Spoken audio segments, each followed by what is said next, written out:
Hey, this is Lauren with TMF Apparel USA, and today I'm going to show you how I got a nice new working print head, new, for my Freejet 330TX.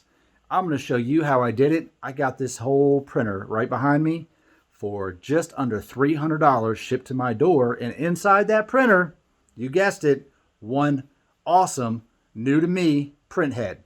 I'm going to show you how I took it out, and then I can reference another video of how I cleaned it and then put it into my Freejet, gave it a test, and I got myself up and going, a spare print head for under 300 bucks. So first things first, let's get this print head out of this printer. I've already done this, so I'm going to put my dummy print head in there, one that I know doesn't work. I'm going to show you a little bit of how I did it. Okay, the first thing you're going to want to do is turn your printer on, and I'm not going to do it to this one in particular because I don't have the print head in it, but turn your printer on and run some sort of cycle on it. It helps if the printer powers up. This one did power up. It did do like head cleans, whatever, but I did have 0 stripes on my nozzle check. Nozzle check was blank, so head was completely blocked. But if you can't turn it on and get your print head carriage assembly out of the way to where you can move it like so, then you're going to have to disassemble this whole unit. I didn't want to do this yet. I just wanted to yank the print head out of it and get it cleaned up to put it in my other machine. So the first thing I did was I turned it on. I ran a print head clean cycle. I checked the nozzle check. Nozzle check was no good. Very bad on the nozzle check. Then I ran another nozzle check, and while it was out here, outside of the pumping station, I just unplugged the printer. Pull the plug on the printer. Now I can move the print head carriage out of the way. Next thing I did, opened it up, pulled all the ink cartridges out. I have a nice stack of ink cartridges right here. Put them to the side. Second thing you're going to have to do is remove this little guy right here, which is on the side of the carriage assembly. It is actually kind of keeping your cables right here from being exposed. It kind of keeps them down. There are 2 little tabs on the side of this guy. One is right here. The other one I just kind of broke off because I don't need it. I don't even run this on my Freejet. Once that's out of the way and your ink cartridges are out, what you'll be looking at is right here, right? So that's the top of our print head. This is our ribbon cable going to our print head, and there are 3 Phillips head screws that you will unscrew. I used kind of a mini screwdriver to get the ones out on this one, and then you can remove the print head. Now I take a pair of pliers myself, kind of grab it right in the middle and pull it up out of the carriage assembly. You've got 2 ribbon cables on it. You want to be careful with these guys. Just pull them out one at a time. You can mark them top and bottom if you wanted. No, they only kind of go in one way. And boom, our print head is free and clear of our printer. We can keep this down here. We can just kind of tuck them out of the way. And I am done with this printer for the moment. Now, all of these parts in here are awesome spare parts for me. Pumping cap station, could use that. Ribbon cables for sure.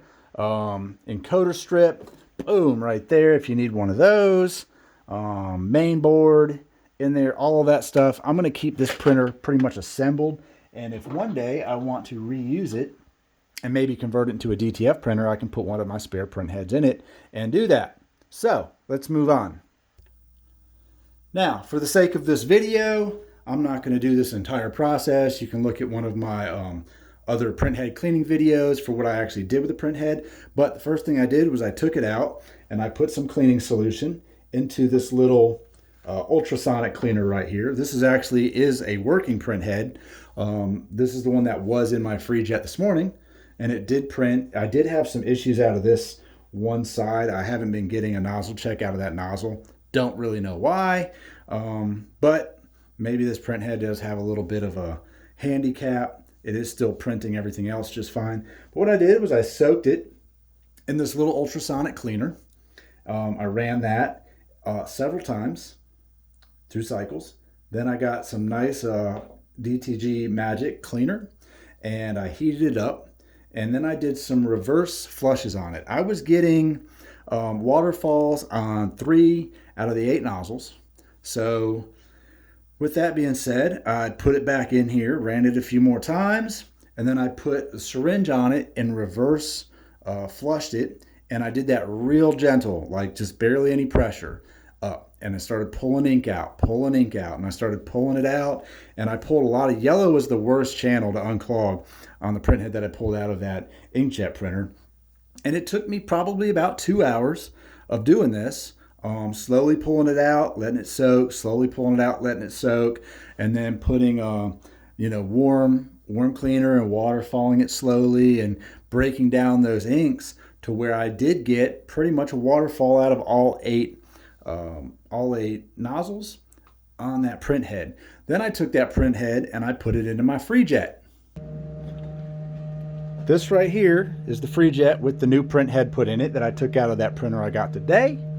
To be fair, I ran a head clean on it.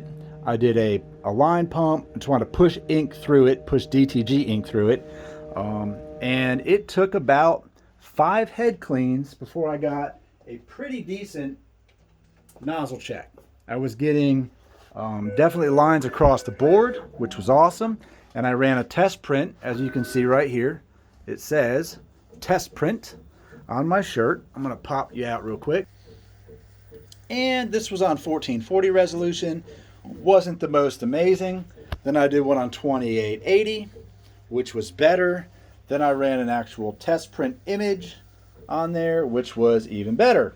So after doing that, I wet capped this unit because I don't need to use it right now. And I'm just going to let it sit overnight and probably run a nozzle check in the morning and get it cleaned out, and then I can either continue to use this one or just go ahead and flush the ink out of the other one, and I'll have a backup unit. Now the ones that I'm not using, I do let them sit in a plastic container with cleaning solution in them so they are constantly soaked, and that way I've got them stored for use later on. It might not be a bad idea to honestly just put them in like a Ziploc bag with a little bit of solution so they're sitting on them and there's less oxygen in there to dry up the inks. But when you're looking at print heads for your machines, like the one I got behind me that's printing right now, or this one, those print heads are $800 to $1,200 for just the print head alone. And while that print head is brand spanking new, you're not going to have a single problem with a new print head, knock on wood. This alternative for me has worked out phenomenally.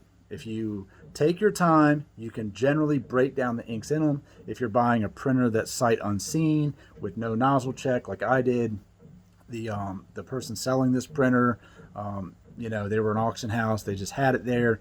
I offered them like $220 and I would pay shipping. They took that offer. There it is, took it apart. If I was fixing my Freejet, that was a quick, fast, easy fix. That saved me a ton of money. And now if I do run into a print head problem in the future, I have a backup on my shelf. And if I ever need a part outside of that for the Epson portion of the Freejet, I've got a whole donor printer I can take apart in the future. And honestly, I could also take that print head and stick it in there and run any other kind of ink I want through it. So keep this in mind if you're looking to fix your DTG machines. Now, I'm not saying this will work with every printer out there, but it definitely works for the one I got behind me and the one I got in front of me. And so it could help you out in the future as well.